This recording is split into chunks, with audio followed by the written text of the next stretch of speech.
Today we are going to start the second part of the chapter metal and non metal. देखो अभी तक हमने इसमें physical property के बारे में पढ़ा था मेटल और नॉन मेटल की। अब हम पढ़ेंगे इसकी केमिकल प्रॉपर्टी के बारे में। फर्स्ट आती है हमारे पास रिएक्शन विद ऑक्सीजन। देखो जो हमारी जो एयर है, एयर में जो ऑक्सीजन प्रेजेंट है, जो मेटल्स होते हैं ना उससे रिएक्ट कर जाते हैं।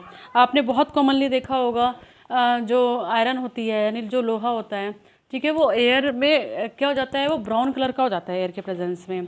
मैग्नीशियम रिबन है, ठीक है, वो आपने 7th क्लास में भी देखा पढ़ा था, ठीक है। वो क्या करता कि वो एयर से रिएक्ट करके ऑक्साइड बना लेते थे अपने, ठीक है। तो ये जो चीज़ें हैं जैसे आयरन हो गया, मैग्नीशियम हो गई, ये ऑक्सीजन से रिएक्ट कर जाती हैं। तो इन जनरल हम कह सकते हैं कि जो मेटल होती है वो एयर से रिएक्ट कर सकती हैं, कुछ बहुत ज़्यादा कर लेती हैं और कुछ की रिएक्शंस बहुत ज़्यादा लेस होती है, ठीक है। ये एक एक्टिविटी है कि हमने क्या करा, हमें जो मेटल ऑक्साइड बना यानी जो एयर के प्रेजेंस में मेटल ने रिएक्ट की है, ठीक है, उससे जो मेटल ऑक्साइड मिला हमें उसका नेचर पता करना है कि वो एसिडिक है या बेसिक है। देखो क्या करा कि रेड लिटमस पेपर रखा, तो रेड लिटमस पेपर कैसा हो गया, ब्लू। तो दैट मीन्स जो मेटल ऑक्साइड होती है वो बेसिक होती है इन नेचर। बहुत ध्यान रखने वाली चीज़ है ये, जो मेटल ऑक्साइड होती हैं वो बेसिक होती है, ठीक है। हमने उसकी एक रिएक्शन भी करा सकते हैं कि जो उसमें से when a copper vessel is expose to moisture for long it acquire a dull green coating, उसके ऊपर ग्रीन कोटिंग आ जाती है जो कॉपर होती है, आपने देखी होगी, ठीक है। तो ये क्या है, कॉपर हाइड्रोक्साइड है, ठीक है। Now recall the activity of burning magnesium ribbon.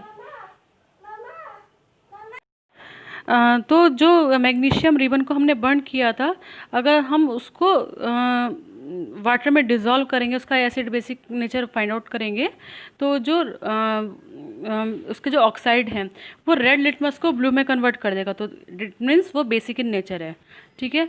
तो ये आपकी लाइन आ रही है दैट की oxide of magnesium is basic in nature. In general जो मेटलिक ऑक्साइड होते हैं, देखो यहाँ पे है ना line, metallic oxide are basic in nature, clear है।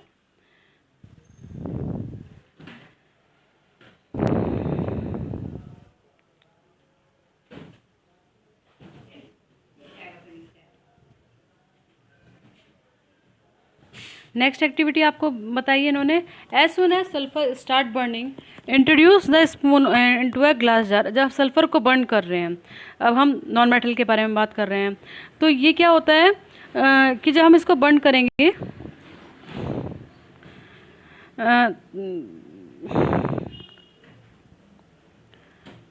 तो जो गैस प्रोड्यूस होगी, ठीक है, वो एस्केप नहीं होगी, ठीक है। तो हमने क्या करना है, देखो हमने थोड़ी सल्फ़र लिया, उसको बर्न किया थोड़ा सा, तो जो गैस वहाँ से निकली है उसको हमने लिटमस पे टेस्ट किया वाटर में मिक्स करके, तो जो वो मिला है हमें, वो क्या करेगा, ब्लू लिटमस को रेड में कन्वर्ट कर देगा। दैट मीन्स जो नॉन मेटलिक ऑक्साइड होती है वो एसिडिक इन नेचर होती है, जैसे सल्फ्यूरिक एसिड मिलता है ना।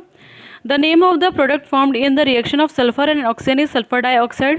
When sulfur dioxide dissolved in water, sulfuric acid is formed. ठीक है, सल्फ्यूरिक एसिड बनता है। तो ध्यान रखना, मेटलिक ऑक्साइड जो है वो बेसिक है और नॉन मेटलिक ऑक्साइड जो है वो एसिडिक है, ठीक है। नेक्स्ट आता है हमारे पास रिएक्शन विद वाटर। देखो मेटल और नॉन मेटल वाटर से रिएक्ट करते हैं।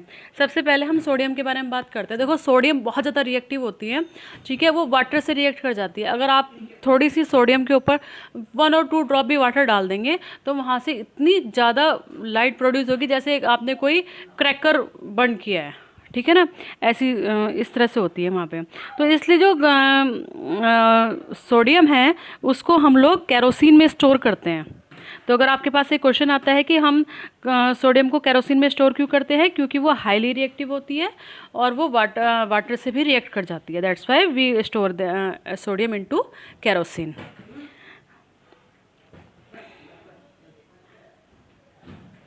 ये देखिए यहाँ पे सोडियम और वाटर की रिएक्शन दिखा रखी है।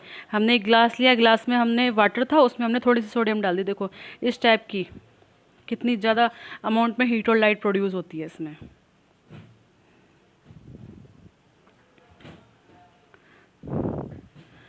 You observe that sodium react vigorously with water.